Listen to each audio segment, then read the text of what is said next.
Panibagong araw, panibagong tutorials. Kailangan mo ba ng slime pero wala kang activator? This video is for you.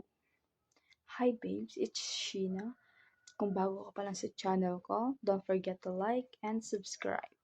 If you're needed some tutorials, study tips, and easy guides, this channel is for you.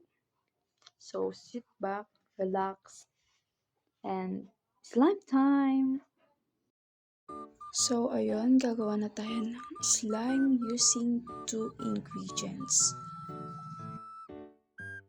So, first, lalagay natin yung cornstarch. Depende sa inyo kung gaano karaming cornstarch ang ilalagay nyo.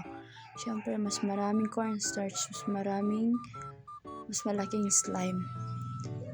Then next, sinunod ko na yung dishwashing liquid. Dishwashing liquid, any brand of dishwashing liquid is okay. And then mixy until it becomes stretchable. I-mix lang natin siya ng continuously hanggang sa maging slime siya. Mag-a-add tayo ng dishwashing liquid if feel natin na matigas pa yung mixture.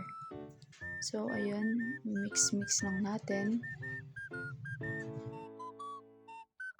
Continuous lang sa pagmi-mix hanggang sa makuha natin yung tamang mixture.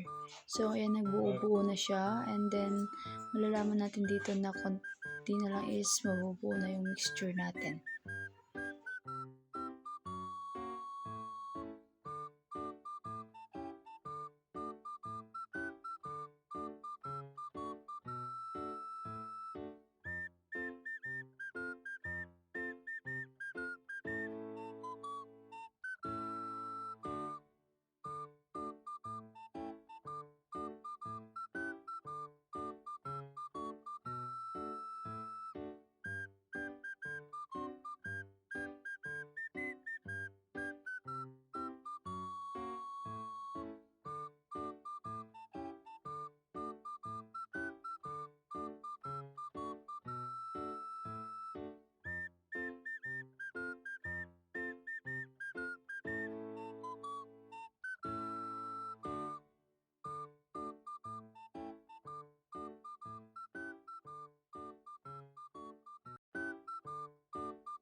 And then, if ganito na siya, sticky na siya, okay na yan.